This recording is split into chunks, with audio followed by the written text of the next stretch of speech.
Estou de volta, pessoal.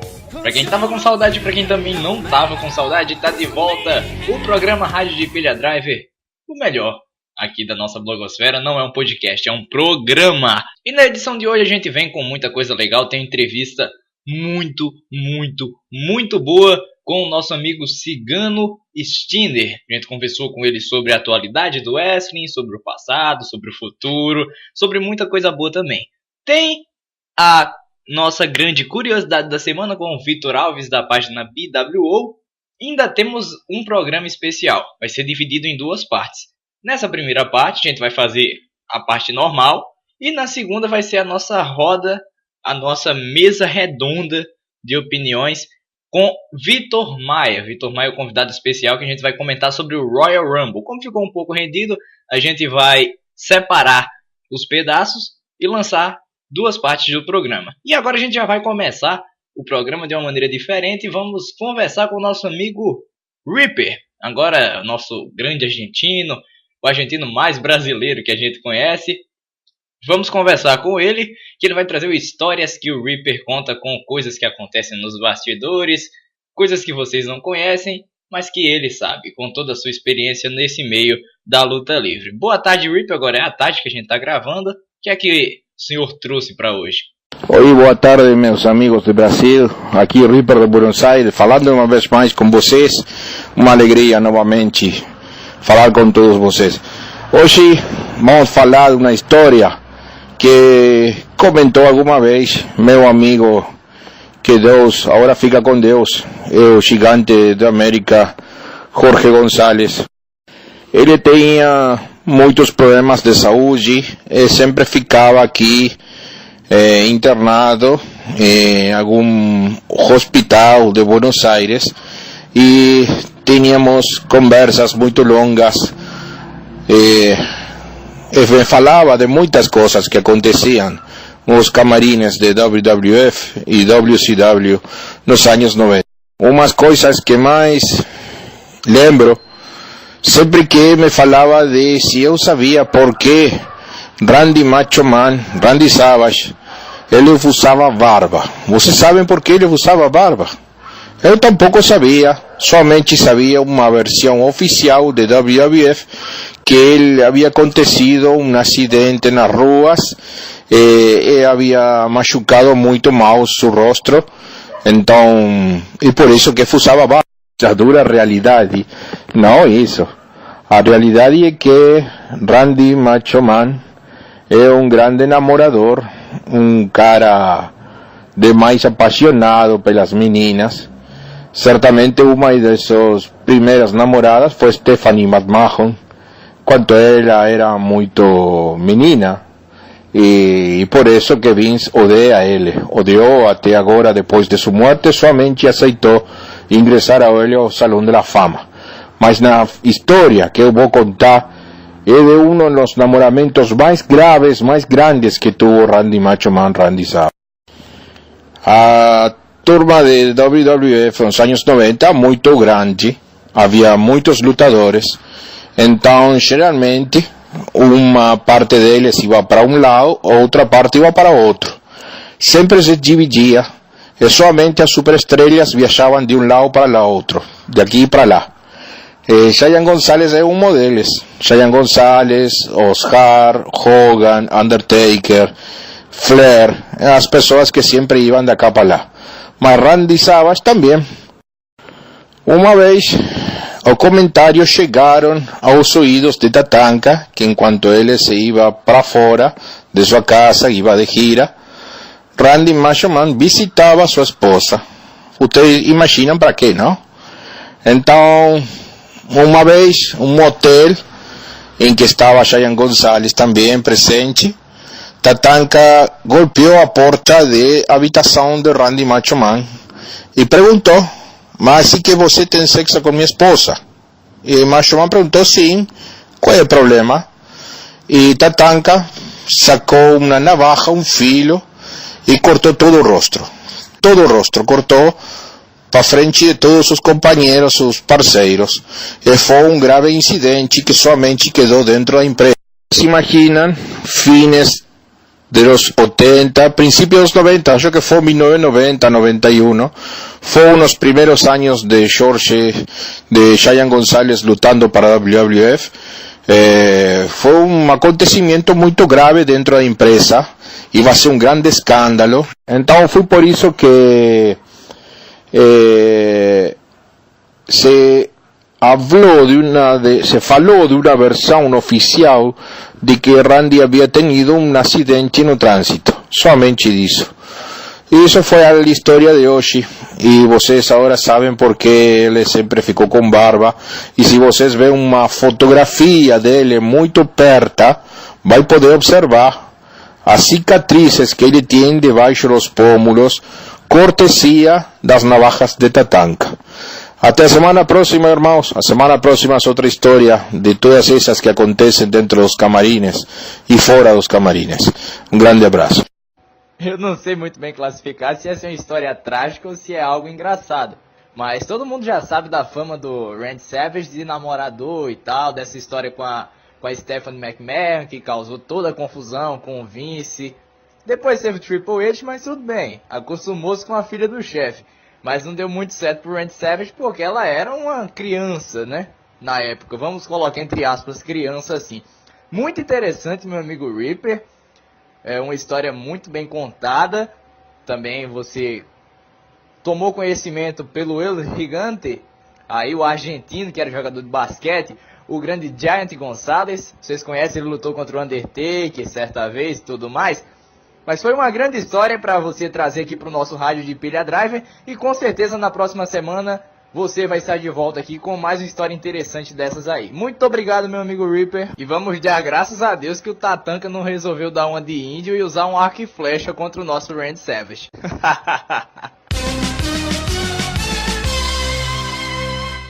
E dando continuidade à nossa 7ª edição do Rádio de Pilha Driver, na primeira parte, a gente vem com a tradicional curiosidade da semana.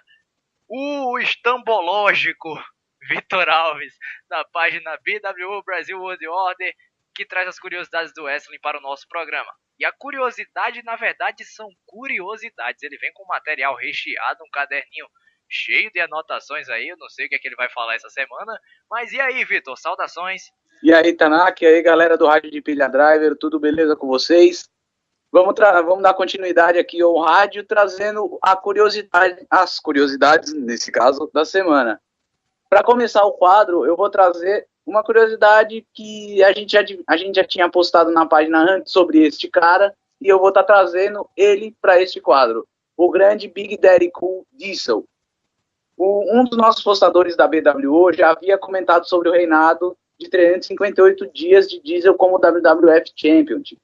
Agora, outro fato relacionado a Diesel com esse title é que Diesel venceu o WWF Champion em apenas 8 segundos. É isso mesmo que vocês ouviram. 8 segundos. É tipo, bateu o ringue, encaixou o Powerbomb, pá, 1, 2, 3, acabou. Mas foi isso a luta. Foi isso. Realmente, foi isso. Foi isso, um Powerbomb, 1, 2, 3, acabou a luta. O título foi posto de disputa num house show. Só para outra curiosidade também. Porra.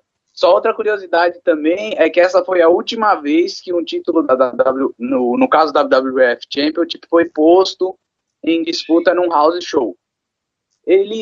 O Diesel, ele venceu de Bobby Backlund, que havia vencido o Bret Hart pelo mesmo title há 3 dias atrás. Pra você ver como a WWF foi legal com o Bobby Backlund, né? Já não reconheceu dois títulos que ele venceu. Aí vai lá, um que ele ganha, faz ele perder 3 dias depois. Ah, que beleza, né? Aí, para ser mais legal ainda, esse reinado de 300 e quantos dias? 358 dias. Quase um ano. Quase um ano de reinado que quase faliu a WWF naquela época. Foi um dos piores reinados da história do cinturão. Sem qualquer demagogia, não é porque eu não gosto do Kevin Nash não, mas foi um reinado horroroso. Diminuiu a audiência, diminuiu o público na arena, diminuiu tudo enquanto o Kevin Nash foi campeão. Ele simplesmente quase matou a empresa, ao contrário do que a WCW tentou fazer com ele quando ele estreou. Você sabe como foi quando ele estreou? Nem lembro. A estreia dele no wrestling foi pela WCW, ele com a personagem com o Master Blaster, né? Na verdade, não, com um personagem inspirado no Mágico de Oz. Ele lutava com Oz. Ele estreou antes disso como um dos Master Blasters na WCW. Eu não lembro o nome que ele estreou, mas ele estreou antes do Oz ainda. Mas enfim, a gente sabe que ele quase matou a empresa. E olha a situação do que começou o reinado. Tudo que começa mal, termina mal. Porque você vê, Bob Backlund teve um reinado de 3 dias depois de ganhar do Bret Hart. Aí no House Show colocam uma mudança de cinturão para iniciar um reinado de quase 1 ano em uma luta que dura 8 segundos. Olha o contexto disso aí, imagina se isso fosse hoje em dia. Olha que belezinha, né? Bom, passando para a segunda curiosidade do quadro, a gente vai trazer agora uma curiosidade sobre o nosso finado Chris Benoit. A banda Our Lady Peace, responsável pela composição e gravação da canção Whatever, que é o tema... Rapaz, isso dá medo. Parece o Chris Benoit aqui do lado, aí começa a fazer aquele barulhinho do Slender. Jesus. Não, melhor não arriscar. Bom, eles foram a banda que compôs a gravação da canção Whatever, que foi a theme song do Chris Benoit entre 2002 e 2007. A banda decidiu não tocar mais esta música ao vivo, após a tragédia que culminou na morte do lutador canadense e a sua família. Integrantes da banda anunciaram a aposentadoria de Whatever em uma entrevista concedida ao portal de notícias The Huffington Post, justificando que a canção traz más recordações aos fãs, e por isso resolveram excluí-la do setlist em apresentações ao vivo. Aí, além de trazer más recordações, pode trazer um espírito ruim aí, e acontecer do cara invadir o palco, e fazer coisas que não deveria fazer, envolvendo cordas e crossfaces, então não é muito legal tocar mesmo, não. É o crossface do Satanás. Bom, enfim, passando para a terceira curiosidade do quadro, a gente vai trazer o primeiro wrestler que esteve em uma revista em quadrinhos. Aí vocês vão me perguntar, nossa, Vitor, mas era o Hulk Hogan? Era o John Cena?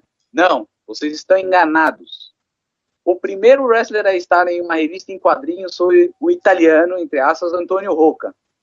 Ele apareceu em uma revista em quadrinhos, na época, participou da edição número 155 do volume 1 da revistinha do Superman, intitulada The Downfall of Superman, lançada em agosto de 1962. Poxa, essa é nova. Dercy Gonçalves esteve na pré-estreia da revista. Tava na puberdade ainda. Porra. Bom, Dercy Gonçalves ficando de lado um pouco agora, vamos para a quarta curiosidade do quadro. Acho que todos vocês conhecem o The Godfather, que é a gimmick que o grandioso Charles White fez na Atitude Era.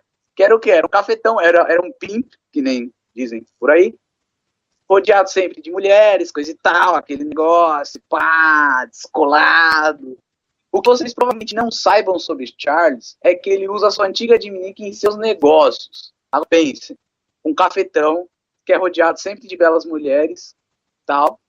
Qual será o negócio que Godfather mantém com relação à sua gimmick? Se você responder um clube de cientistas, você está certo. Você acaba de ganhar R$1 milhão. Ui, vai pra cá. Charles White levou a sua gimmick além do wrestling para a sua vida real, onde ele é dono de um clube chamado The Godfather Gentlemen's Club, ou seja, o clube do Godfather para senhores. Aí está alguém que usou bem a gimmick para a vida real, hein? Pra você ver aí, deve ter muitos também. Chega lá pra bancar o Godfather, começa a tocar a musiquinha dele, aparece logo 12 mulheres arrodeando assim e tal. Deve ser legal participar desse clube de striptease dele. Não como stripper, né? Deve ser uma atitude entende?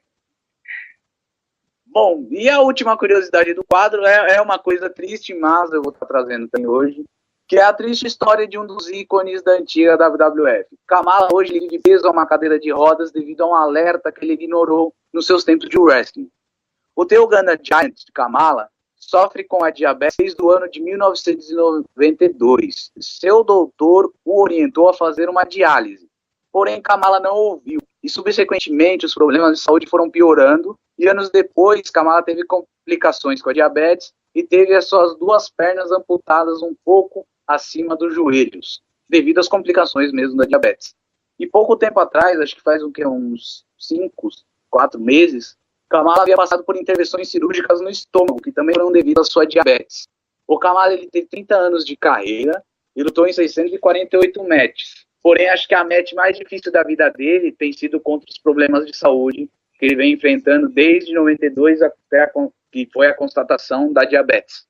Olha, a gente tem que comentar que o fim da carreira de muitos lutadores relacionados com drogas, com doenças por conta de uma alimentação que não era adequada para o esporte que eles praticavam, são bem mais decepcionantes e acabam com o fim da vida de algumas pessoas. Não são decepcionantes como o fim da Royal Rumble Match desse ano, mas é uma decepção a outro nível. E outra coisa que causa decepção ao fim também é que agora terminam as curiosidades dessa semana.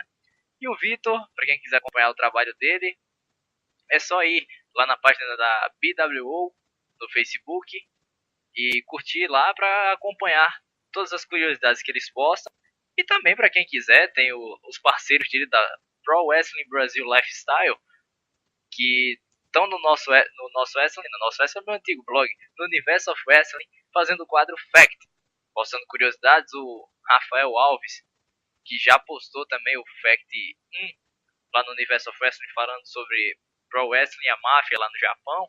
Tá muito interessante. Quem quiser conferir também tem no Universo of Wrestling. Vai lá na página da BWO, na Pro Wrestling Brasil Lifestyle. E na semana que vem o Vitor Alves volta aqui com muito mais curiosidades para o programa Rádio de Pilha Drive, não é isso? É isso aí. Bom, valeu Tanaka, valeu galera. Até o próximo Rádio de Pilha Driver. Espero que vocês tenham gostado. Valeu, falou pessoal.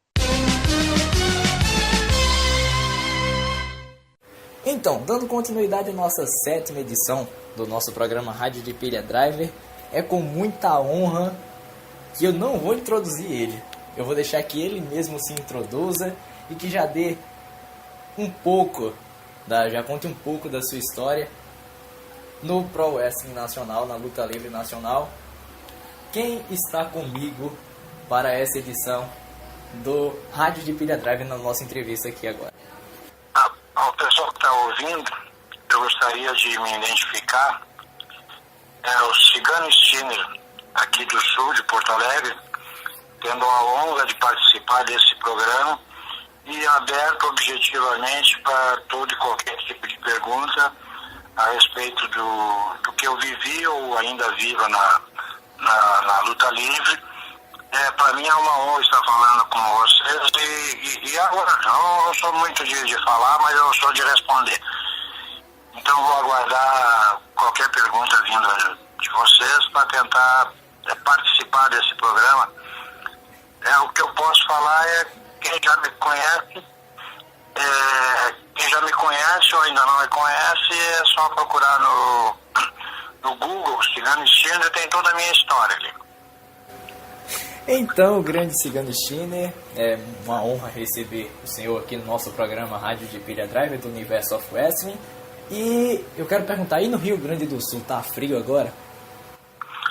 Não, aqui tem feito muito calor. Ao contrário, faz muito calor e depois vem uns temporal de verão aqui com muita chuva forte. Diferentemente de São Paulo ali necessitando de chuva, aqui no sul tá com muita chuva. Tem chuva, mas tá calor no momento. Agora tá calor. Continua calor.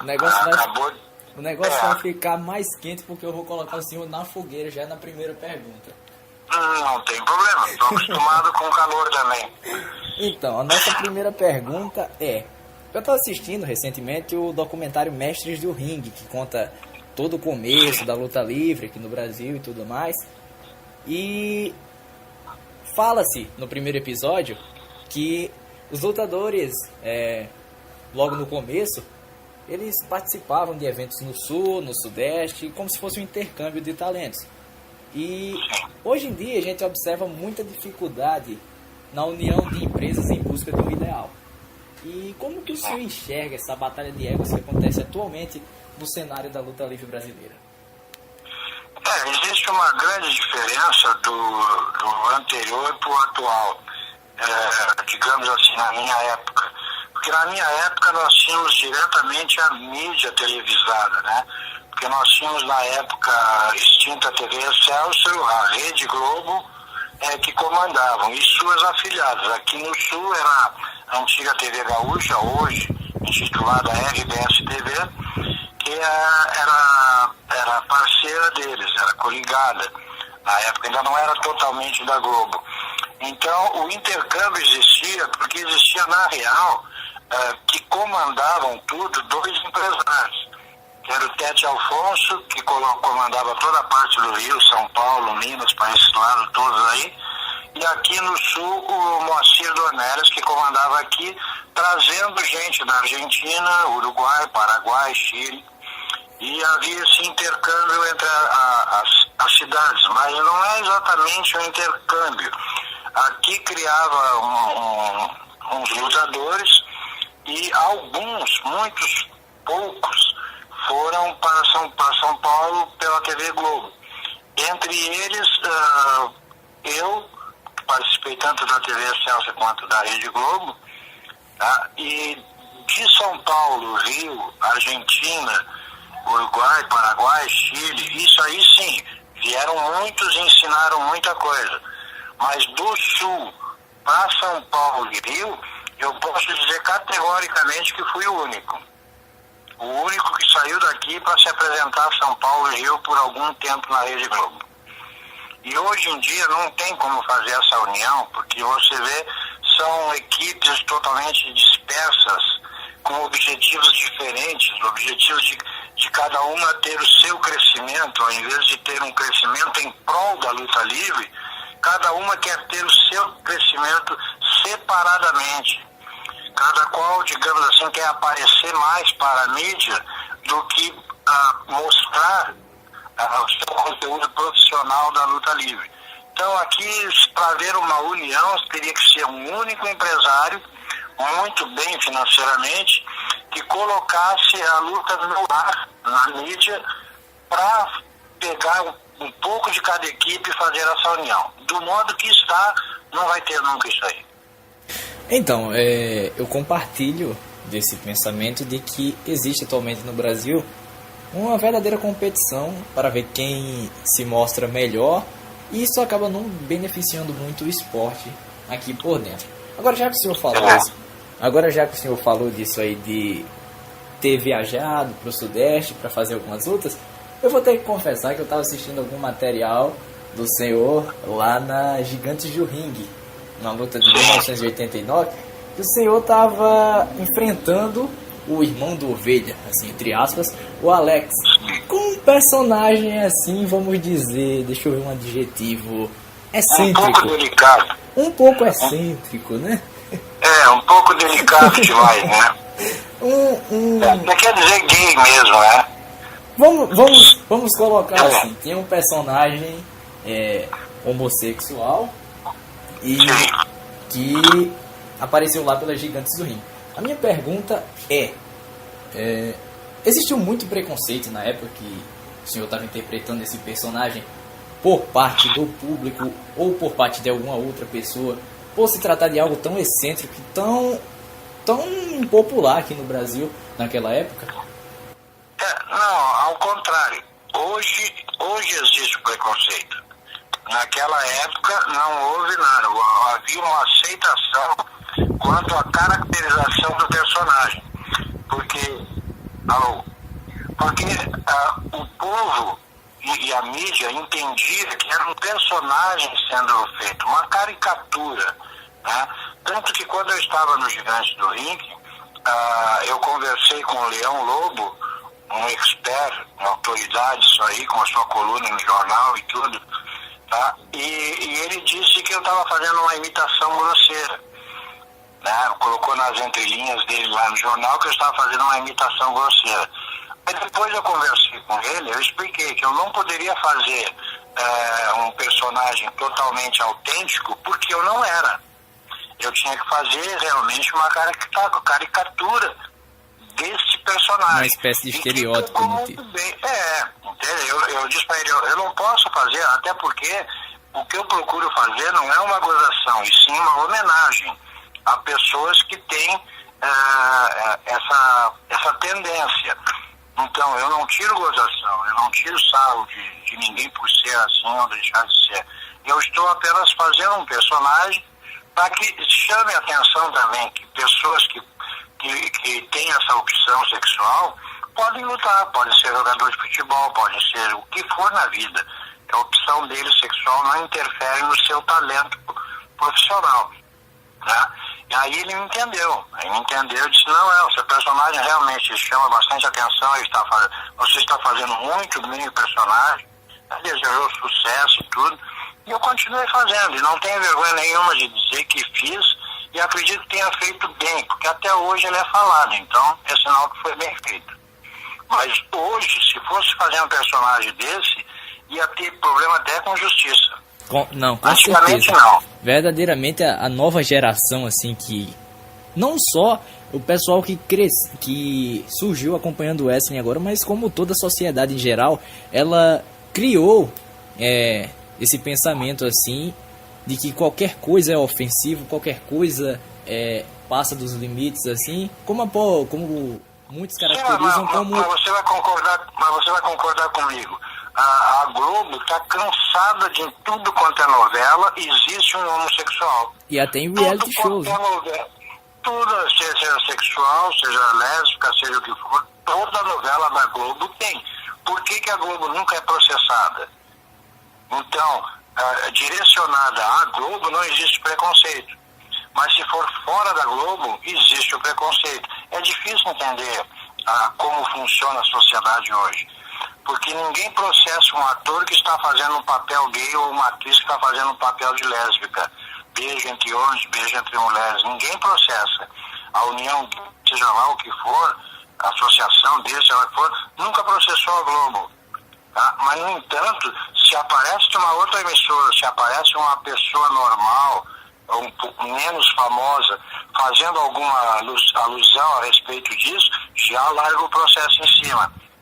E por que não fazem com a Globo? Porque eles vão perder a oportunidade de aparecer. Porque tem muita gente lá dentro com extremo talento que são homossexuais, que são lésbicas e trabalham lá dentro da Globo. Então, eles não vão processar aonde muitos colegas deles trabalham. Agora, se for em qualquer outro segmento, abre processo e vai para a mídia e esculhamba, diz um monte de coisa. Eu sou totalmente contra, radicalmente contra a todo e qualquer tipo de preconceito. Todo e qualquer tipo de preconceito. Antigamente nós tínhamos amigos, eu tenho inúmeros amigos ainda hoje, que são de cor, que são pretos. E eu brinco com eles, chamo eles de negrão pra cá, negrão pra lá. Mas se você disser, dependendo da pessoa, você disser, ô negrão vem cá, ô meu negrão vem ali, é preconceito, é racismo. Então hoje está muito mais difícil da gente ser autêntico com as pessoas. E é o que a luta livre exigia, um personagem que chamasse atenção, mas não fosse taxado por nenhum tipo de preconceito. Hoje é difícil fazer um tipo de personagem desse. Os gigantes do ringue ainda tem Black Star, se não me engano, tá? Mas com certeza ele sofre muito preconceito na rua, na sociedade, com certeza. Exatamente, a gente já percebeu nesse começo de entrevista que o nosso amigo Cigano Stiner, ele não tem medo de falar sobre qualquer tema que for. A gente já percebeu isso, quem conhece o trabalho dele sabe que ele escrevia para o Telecat Brasil, que era um blog que existia por aí, que veio a fechar. Que ano fechou o Telecat Brasil? Não, ele não fechou. Ele Telecat não fechou. Ele está no ar, está em ativo, a gente apenas temos outras prioridades além do Telecat Brasil. Eu tenho um trabalho que eu não posso estar tendo muito tempo, tanto que a gente já adiou uma vez essa nossa entrevista em razão do meu trabalho. Ontem mesmo eu estava, como você me ligou, eu estava em viagem, faltavam umas 3 horas ainda para chegar em casa. Então não tinha como. Hoje faz coisa de 40 minutos que eu cheguei em casa. Então tem outras prioridades. O meu filho dedicou-se à ONG que ele tem e ao trabalho dele que ele prefere, que ele gosta mais. Ele Ele está lá, de repente surge uma notícia, surge uma bomba, ou eu escrevo uma coluna e ele volta ativa. É que a gente notou que a luta livre atualmente é muita mesquinhez, é muita fofoca, é muito radicalismo entre pessoas. Uma pessoa que você entrevista, um lutador que você entrevista hoje de uma determinada empresa, e ele fala até a respeito da outra empresa, lá que foi prejudicada, não passam alguns meses, ele está naquela mesma outra empresa falando dessa que ele tinha dado a entrevista, quando você entrevistou ele. Então, existe muito disso aí. Isso aí é fruto de duas únicas coisas, duas coisas. Primeiro, não existe mais uma exposição direta da luta livre na mídia para que pegue, para que o pessoal realmente goste e volte a assistir quase que diariamente. E segundo, existe o famoso ego maior, tá, de querer aparecer. Então, cada empresário, cada empresa, cada lutador quer aparecer mais do que a própria luta livre que ele faz. Então, nós sentimos isso, que um dia nós ligávamos para um lutador, fazia entrevista, conversava, tinha notícia. No outro dia, a outra empresa estava nos malhando nas redes sociais. Nos malhando, nos xingando. Aí nós ligávamos para eles para fazer uma entrevista também com eles. Tá? E aí não queriam, ficavam bravos, sei o quê. Mas aquele mesmo lutador que tinha dado a entrevista, que causou todo o comentário, toda a maldade nas redes sociais, depois estava naquela outra empresa que reclamou, da qual ele falou. E hoje isso aí continua acontecendo. Para mim, eu vejo assim, atualmente, o que eu enxergo são 3 empresas. Eu não chamo de empresa tem uma só. Mas vamos dizer 3 equipes influentes na luta livre hoje no Brasil. É a BWF, Gigantes do Ring, GDR, e a FIL. Agora, por que nunca houve uma integração entre a FIL e essas outras 2 empresas? Já houve uma participação de gente da FIL na BWF, tá? E depois some, depois continuaram sozinhos, porque eles fazem um outro estilo de luta, fazem muito bem. Cada equipe tem o seu estilo de luta, tá? Mas existe sempre aquele ditado que é: quem manda é o empresário, ou seja, o dono da equipe é quem manda. Tá? Então, no meu tempo, os lutadores viviam da luta. Eles tinham contrato, nós, no caso, tínhamos contrato para fazer tantas lutas mensais, ou alguns tinham lutas programadas semanais, tá?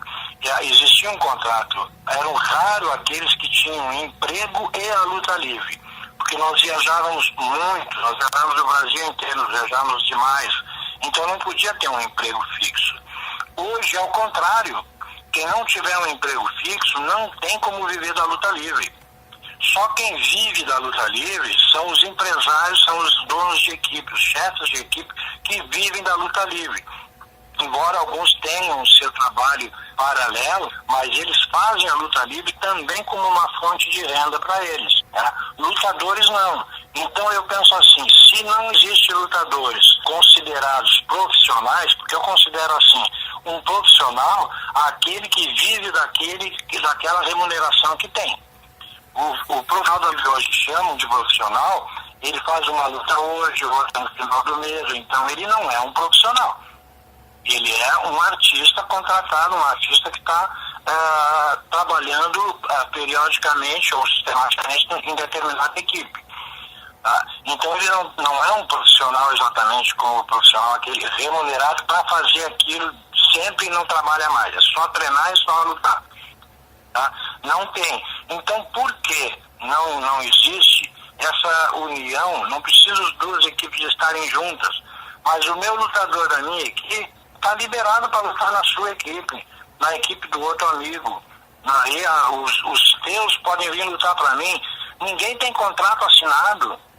Não tem um lutador hoje no Brasil com contrato assinado de exclusividade. Existe apenas o papo. Tu vai lutar para mim, tu é exclusivo para mim, tu não pode imaginar aquela equipe, blá, e fica por isso mesmo. Não existe. Eu duvido, eu boto a minha cara a tapa se algum lutador nesse país hoje tem contrato assinado de exclusividade com alguma equipe. Não tem. Tem a sua palavra com o chefe da equipe, com o dono da equipe. A sua palavra, vou lutar contigo, não vou mais para aquela equipe. Então eles não são profissionais remunerados para isso, são pessoas livres. Quando o lutador entender hoje que ele é uma pessoa livre, que ele é um artista da luta livre, realmente livre, ele pode lutar o que quiser. Só que, o que acontece? A equipe que mais estiver aparecendo nas redes sociais, na internet, na mídia, que estiver mais aparecendo, é para lá que os lutadores se atiram. No momento que aquela começa a se apagar um pouquinho, a outra começa a aparecer, os lutadores vão para lá, para aquela empresa que eles estavam falando mal. Então, isso é que não existia naquela época. E como eu torno a te dizer, não vai existir nunca uma união da luta livre. Pode existir um empresário, um exemplo. Se eu tivesse condições, eu formaria uma equipe aqui no Sul, uma empresa aqui no Sul, e traria lutadores de todos os cantos que eu visse que tem luta livre. São bons lutadores, eu traria, fazia teste, e eles lutariam para mim, voltariam para sua cidade. Ou seja, é esse o único jeito que tem. Agora, a única empresa que vai crescer, vai estourar, é aquela que conseguir um programa de TV. Enquanto isso, vai ser internet, vai ser a chamada no Facebook, vai ser alguns programas por fora, com prefeitura, praça pública, ginásio, essas coisas. Não vai passar disso. A luta livre hoje, para ela crescer, vai muito investimento. E nenhum empresário está com vontade de investir de novo na luta livre, porque existe o MMA. O MMA acabou com a luta livre. Isso é uma das muitas verdades que o senhor já disse por aqui. Então, já aproveitando que a gente entrou nesse tópico e retomando o que eu falava do Telecat Brasil, o senhor falava em um dos seus textos que eu andei lendo nos últimos dias que chegou até a receber ameaças físicas de alguns lutadores. E o que há de errado com a mentalidade de alguns lutadores que não aceitam algumas críticas que na maioria das vezes eles entendem as críticas como destrutivas, que não vão servir para um futuro? Porque existem dois tipos de crítica. Existe aquela crítica que é feita para que a pessoa se torne melhor, e que a outra que é feita apenas para denegrir a imagem da pessoa. Eu posso ter certeza que a maioria dessas críticas não eram para denegrir ninguém. Eram para achar um meio melhor para fazer esse determinado tipo de coisa. Mas o que há de errado com a mentalidade dos lutadores? Posso te responder até com uma certa simplicidade. Não são profissionais, não são artistas. Todos esses que revidaram, eu não considero artistas realmente da luta livre. Perdão. Porque para alguns eu cheguei a falar, comentar, outros eu falei pessoalmente, o que é a nossa luta livre? É a encenação artística. E a minha vida toda, se tratando de luta livre, eu sempre fiz o chamado H. Você sabe o que é H? É aquilo que você finge que faz ou finge que fala, mas não é real. Tá? Então, eu sempre fiz isso. Com algum pessoal da BWF, no começo, eu fiz várias vezes isso aí. Tanto que no meu site, acho que você deve ter visto, muita gente viu, eu fiz durante um ano, eu fiz esse chamado H entre o Sônico e o... Agora me fugiu o nome do gordinho. Toco? É o Toco? Não, era um outro. Me fugiu, era uma luta entre eles. Me fugiu totalmente o nome. Vai estar no site. Eu fiz durante um ano o H, que eu era totalmente a favor do Sônico contra ele. E que o dia que o Sônico aceitasse um desafio com ele, eu ia a São Paulo para ajudar o Sônico. Ficamos um ano, até um pouco mais de um ano, fazendo isso durante o tempo todo no site, o tempo todo mesmo. Quando eu fui a São Paulo, que houve a aceitação do desafio deles, se não me falha a memória, 2009 ou 2010, no Dia do Trabalho, que teve um show da BWF e eu fui, que era o desafio deles. Quando eu cheguei lá, o H estava tão bem armado, tão bem feito, que eu inverti a coisa. eu dizia que eu estava com ele durante um ano inteiro contra o Sônico, que eu ia ajudar ele a derrubar o Sônico, a ganhar do Sônico da BWF. Quando cheguei lá no dia do show, eu inverti tudo, ficou todo mundo surpreso. E eu disse, é melhor fazer assim, porque assim é que vai colar. Tá todo mundo esperando que eu te ajude para que tu ganhe do Sônico. Que a gente bata bastante nele. E eu inverti a coisa. Eu fui a favor do Sônico e ganhei dele. Fiz ele ganhar do Sônico, com fechamento. Peguei ele, bati bastante nele e ganhei dele em cima do ringue. Aí depois fizemos uma storyline por fora e tudo. Então, isso é que eu chamo um lado artístico da luta livre. E todos esses aceitaram críticas, aceitaram comentários, porque eu nunca fiz uma crítica destrutiva. Eu sempre fiz comentário e crítica construtiva. Aquele que realmente era lutador, que era artista, no momento em que eu fazia uma crítica mais fervorosa, digamos, ofensiva, por ele ser artista, ele já sabia que eu estava forçando uma storyline, estava forçando uma sequência de bate-boca, uma sequência de comentário, tudo dentro para ganhar audiência, para ganhar, como é que se chama, para que fosse mais visto o site, né? Mais visitações e tudo, e que também criasse aquela história dentro da própria empresa da luta livre, o cara discutindo comigo lá. Só que muitos não entenderam dessa forma. Então foram alguns que me ofenderam, que me diziam que fisicamente me bater, fazer acontecer. Eu tive em São Paulo e ninguém me bateu. Né? Tive 4 vezes em São Paulo, 2 vezes na virada cultural e ninguém me bateu. Então, houve uma certa discordância com apenas 1 ou 2 da FIO no Rio de Janeiro, mas a FIO foi completamente diferente, porque a FIO, imediatamente, praticamente 1, 2 dias depois, o rapaz entrou online comigo, offline comigo, conversando, e foi explicado, foi tudo colocado ao normal, voltou ao normal, ele entendeu, continuou dizendo algumas coisinhas para ajudar na divulgação ali, mas o cara foi, esse foi artista, porque ele entrou em contato em separado para saber se o que eu estava dizendo era verdade ou era apenas tentando divulgar a FIO e o próprio site. Então, esses eu considerei, por isso que até hoje eu bato palma para a FIO, para os profissionais da FIO, para os talentosos da FIO. Embora eu não concorde no tipo de luta que eles façam, né? Mas eles fazem bem. É um outro estilo de luta livre, diferente do meu. Então tem que aplaudir. Eu não faria, mas eles fazem e fazem bem. Então eu tenho mais profundo respeito pelo pessoal da FIO. Já não é a mesma coisa por alguns da BWF e por alguns outros da GDR. E principalmente a tal chamada Aços do Ring, que para mim nunca foram Aços do Ring, só tem nome e porcaria. É só o que tem lá, nome e porcaria. Porque os bons estão nessas 3 empresas que eu acabei de citar. Lá só tem porcaria, fofoqueiro, radical, metido a macho, quer bater, fazer acontecer. Quando chega frente a frente não faz nada. Tá? Então esse é o cenário atual da luta livre. E por isso é que eu falei no site que teve até ameaça física, mas não aconteceu. Não aconteceu. Teve também um monte de ameaça física de uma outra equipezinha que estava iniciando, e eu estava fazendo esses tipos de comentários justamente para que eles aparecessem, né? E eles levaram para a ofensa. Também, depois se juntaram ao GDR, talvez lá tenha sido esclarecido alguma coisa, não sei para com tudo, tá? Mas eu sempre respeitei qualquer profissional, qualquer lutador, qualquer empresário, e também sempre exigiu respeito. Quando ultrapassava aquela parte ali, eu deixava de falar, deletava e pronto, acabou.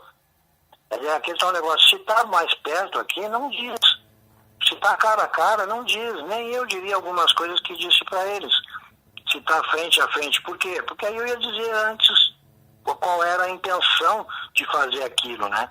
Mas muitos já levavam para apelação, que está me detonando, está fazendo, acontecendo. Ou seja, não era um artista, porque o artista entende. quando a crítica é construtiva ou quando a crítica é destrutiva. Eu cansei de fazer crítica ao Ninja da BWF, e, no entanto, o cara é fenomenal, me mandou fotos dele e tudo, eu fui lá, sempre fui bem recebido, conversamos e tudo, e as minhas críticas, tanto minha quanto do meu filho, pareciam pisotear ele. Ele nunca levou a sério aquilo ali, ao contrário, ele sempre procurou mostrar que as minhas críticas estavam erradas, mas era esta a intenção. O cara chamar a atenção, o Stinner está falando que o cara fez uma tesoura errada, deu um golpe errado. No próximo programa que aparecia, você via o Ninja dando o golpe certo, a tesoura certa, o salto certo. Por quê? Porque ele queria mostrar que eu estava errado. Quem foi beneficiado nisso? Ele próprio. E por isso que até hoje eu aplaudo o Ninja, Dragão Branco da BWF. É isso aí, meu irmão, é isso que eu penso.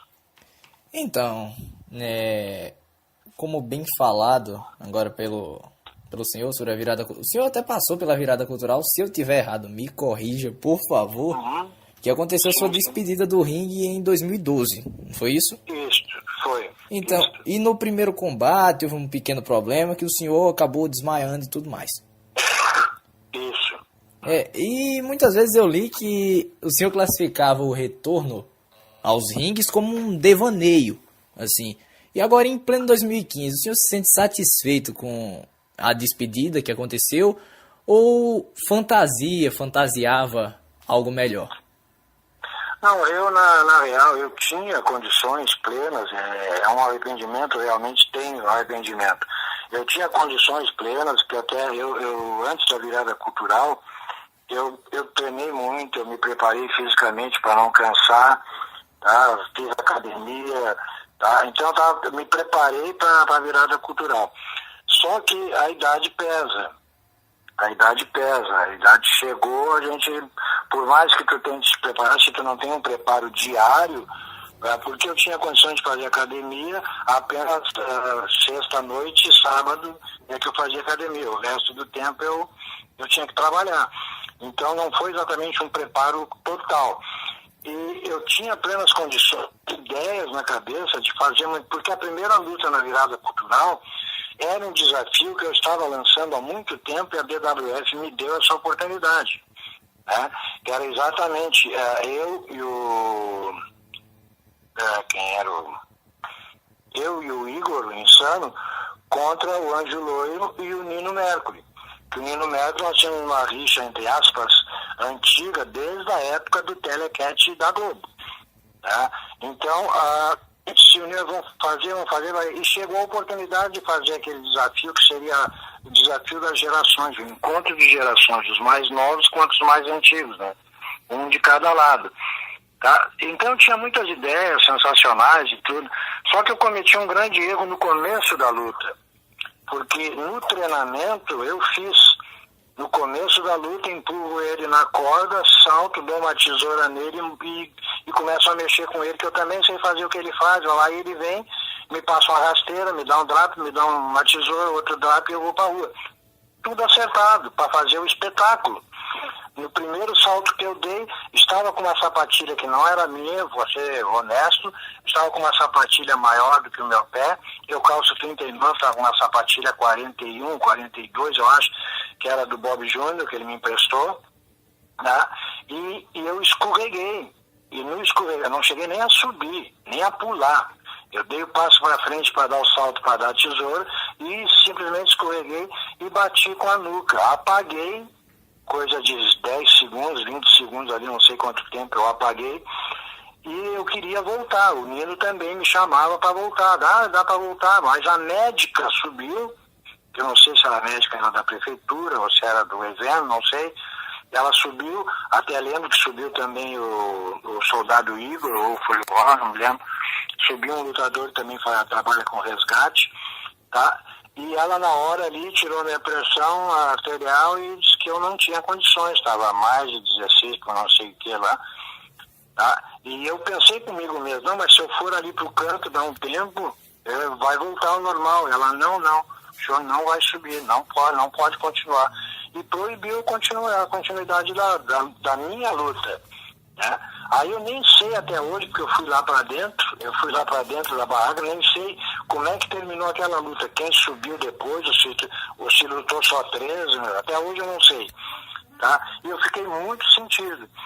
Depois, no domingo, que eu estava bem descansado, eu acredito que tenha feito uma boa despedida, assim, que eu agradeço até hoje, tenho um carinho enorme pelo Cadu Mortalha, que foi sensacional comigo, ele, o Chiarelli, o Kid Abelha, eles foram sensacionais comigo, me dando essa chance de fazer aquela minha despedida e me ajudaram. O Cadu Mortalha, porque você sabe que a gente fazia um bom espetáculo, mas sempre depende um do outro, tá? E se o Cadu não aceitasse o final que ia ser, ia dar bagunça. E ele mesmo sugeriu, ele disse para mim assim, eu jamais vou perder para um cara que eu sou fã. Eu disse, tá, tudo bem, então vamos lá. E aí eu fechei ele na sequência da luta. Só me arrependo de não ter feito a luta que eu programei no sábado. Porque, olha, eu viajei por minha conta, levando os meus 2 filhos para São Paulo, para fazer isso, cheguei lá e fracasso. Eu fiquei extremamente chateado, envergonhado com os meus filhos, mas domingo consegui me recuperar e eles reconheceram o esforço. E o pessoal da BWF também foi, todos eles, sensacional. A Cíntia me deu maior apoio, todos eles. Então, o senhor já falou aí que o MMA matou o telecat aqui no Brasil. Agora eu gostaria de perguntar, será que foi o MMA o principal fator da perda do interesse no telecat, na luta livre em geral, aqui no Brasil? Ou teve alguma outra coisa, algum outro fator? Até porque o MMA não era tão influente na época que o telecat saiu da televisão brasileira. Qual foi o principal fator para essa perda de interesse? O fator principal da queda da luta livre, daquele tempo para cá, o primeiro foi a censura. Aqui no Sul, principalmente, né, foi a censura. A censura não aceitava que aquela nossa luta fosse um show artístico. Ela acreditava que era a verdade. Claro que a gente sangrava. Aqui no Sul a luta era mais violenta que São Paulo e Rio. Era mais levada para o lado violento. Estilo MMA, com golpes artísticos. Esse tipo de luta aqui no Sul era bem diferente. Então, vocês comentaram sobre isso no documentário Mestres do Ringue, que por sinal, eu vou estar divulgando na descrição aqui os vídeos foram 4 episódios, não é isso? Isso. Foram 4 episódios do documentário Mestres do Ringue, contra a história da Ring 12, do começo da luta livre aqui no Brasil. Todo esse tipo de coisa eles contam nesse documentário. Eu vou deixar o link e vocês podem acessar por aí, mas pode dar continuidade ao seu pensamento. Aqui no Sul, em razão, foi isso. Eles começaram a não permitir em horário nobre. Tá? E aqui no Sul terminou na TV, em razão de que, na época, estava iniciando um programinha, teste piloto, que se chamava Fantástico, naquele horário do Ring 12, que era aqui no Sul, né, da luta livre. E também na Globo, no horário nobre. E aí se pensava que aquele programa não iria vingar, só que o programa vingou e está no ar até hoje, sucesso até hoje. Então, alteraram os horários, a grade de programação, tanto aqui no Sul quanto São Paulo e Rio, em função da entrada do Fantástico, da rede, né?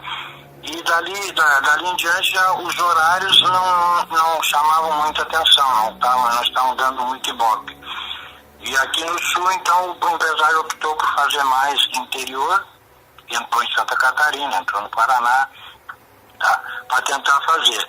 Mas o fator principal que derrubou a luta livre foi uma espécie de esquecimento de que a luta livre era um espetáculo, e começaram a visar aquilo, muitas equipes, empresas começaram a visar aquilo como uma renda, um lucro maior, cada vez maior.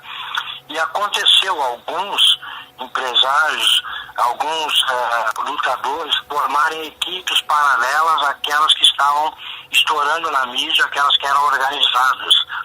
E davam muitos golpes em prefeituras, em empresas, de que ia fulano de tal, vamos supor, o cara chegava lá e vendia um espetáculo por X cruzeiros na época, cruzados, sei lá, era cruzeiro, porque ia levar o Ted Bailarino, tinha Paraguai, gente famosa, não sei o quê, e não levavam. E às vezes outros uns nem apareciam na cidade. Isso foi queimando o nome da luta livre, queimando os possíveis patrocínios, né? Quem muito sofreu com isso foi o GDR, em São Paulo, porque em São Paulo se criaram inúmeras equipes, e acontecia isso. Aí uma pessoa decente, uma pessoa honesta, como o Michel Serdan, ia em busca de um patrocínio para manter os shows dele, para manter na televisão, ele tinha dificuldades porque existiam esses maus profissionais que já tinham feito coisa errada em cima daquele empresário. O empresário não queria arriscar de novo. Mas o que mais sustentou a luta livre, eu posso dizer com segurança, quem mais sustentou a livre no Brasil foi Michel Serdan. Conseguiu segurar por muitos anos. Agora, quem está segurando já há cerca de 5, 6 anos por aí, quem está segurando bastante também é o Bob Júnior da BWF. Então, esses conseguiram dar um pequeno salto com a luta livre. Não ergueram ela, não a ergueram ainda. Porque não a erguerem, só vão conseguir erguer quando tiverem um canal de televisão nacional para poder lançar de novo a luta livre. Enquanto isso, vai ficar uma coisa um pouco mais regional, um pouco mais centralizada ali, ou internet, rede social, é o que vai ser. Mas o que contribuiu muito para a queda da luta livre foram os maus profissionais e a desonestidade de alguns. E aqueles que eram honestos e são honestos até hoje, estão aí, batalhando, sofrendo, lutando para a luta livre crescer. Então, não foi exatamente o MMA, entendeu? Só que em termos de mídia, em termos de patrocinadores, o MMA acabou com a luta livre nesse sentido. Você, tendo uma empresa, você patrocinaria um espetáculo de MMA na tua cidade ou um espetáculo de luta livre nacional? Com certeza o MMA. Com certeza. Visando financeiramente o MMA, né? E é isso que aconteceu. Quando o MMA deu uma queda, que está baixando um pouquinho, em razão da saída de muitos brasileiros, né, do topo do ranking, e se isso aí cair algum dia, aí a luta ali pode se erguer de novo. Mas é muito difícil. Então, pra gente fechar isso aqui, como o nosso tempo tá um pouco corrido, um bate-bola jogo rápido. O que é mais importante agora pra luta livre? União ou televisão? O mais importante hoje, e eu torço com sinceridade, é que algum desses aí apaixonados por luta livre peguem a televisão. O mais importante é a televisão. Porque não existe artista sem estar exposto na mídia. E tu tendo a tua empresa exposta na mídia, tu crias o artista que tu quiseres. O personagem que tu quiseres. Tu transforma. Te dou exemplo de novela. Tu pega uma novela aí, tu vê um ator que nunca viu, nunca tinha prestado atenção naquele ator ali, nem sabia que ele estava fazendo teatro, escola de teatro, coisa parecida. Aí ele aparece lá como um personagem muito bom naquela novela. O cara estoura, o Brasil inteiro fica conhecendo, quase o mundo inteiro fica conhecendo quem é que fez esse personagem. O empresário dele, o diretor do núcleo. É a mesma coisa para a luta livre. Quem conhecia há pouco tempo atrás, muita pouca gente sabia quem era Minotauro, Cigano, Churrum, o próprio Anderson Silva, né? Quem já era acostumado a ver o Pride na época, sabe que o Anderson começou em Curitiba e também tinha o Pelé, que era de Curitiba, eram parecidos, lutavam quase da mesma forma. Então, quem tem a história vivida disso aí sabe, mas o público mesmo, a massa, só ficou conhecendo agora quando começou a entrar o UFC. Quem fez esses artistas? O empresário, que apostou e divulgou.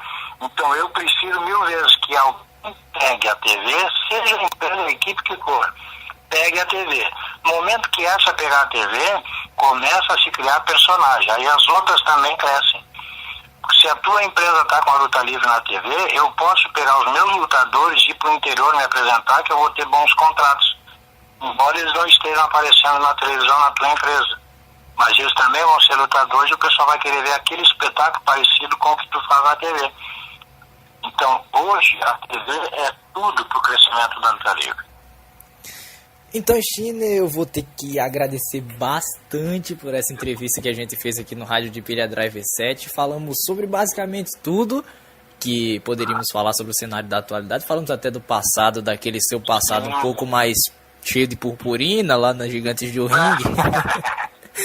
Eu só tenho a agradecer por toda essa disponibilidade. Vai querer desafiar também para saber se é verdade ou não? Não tem problema, eu vou aí. não é preciso. Também o pessoal de casa eu acho que não tem pra quê também. Agora eu tenho que agradecer muito pela disponibilidade, por ter aceitado, assim. Eu falei no Facebook, respondeu, deu número, fez muitas coisas, a gente conversou um bocado sobre isso. Falamos aqui minha primeira entrevista por telefone, a gente só tinha feito pela internet. Ele disse, não, mas eu não tenho esse negócio de modernidade, quem tem, deve ter são meus filhos. Mas a gente fez por aqui também, o Rádio de Pilha Drive também tá por aqui. Eu tenho a agradecer muito, deixe suas considerações finais e eu vou começar uma coisa aqui no Rádio de Pilha Drive. Cigano Stinner foi entrevistado dessa edição. Na próxima edição a gente já definiu o entrevistado. Você vai sugerir um entrevistado para o nosso programa aqui e a gente vai tentar correr atrás, quem quer que seja. Pode falar aí que pode ser relacionado ao wrestling, claro, né? Então, deixa suas considerações finais e faça sua sugestão também. Quem tem que agradecer pelo carinho, atenção e a lembrança, né? Depois de tanto tempo, uma pessoa como você ainda lembrar que eu existo aqui, que eu estou aqui, que eu já fui um personagem. Tá, então é muito carinho, eu agradeço bastante, estou sempre à disposição. Tá, e uma consideração ao público que gosta da luta livre. Independente da equipe que for, aonde ela estiver se apresentando, se estiver fazendo bem, se estiver fazendo errado, vá aplaudir, vá incentivar.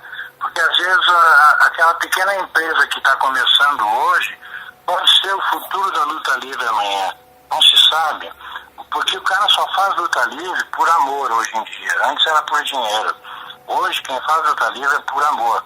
E essa pessoa que ama luta livre vai lá se apresentar para um show para você, seja onde você estiver, a empresa que for, a equipe que for, esse amanhã pode ser um empresário para colocar a televisão, a sua empresa na televisão.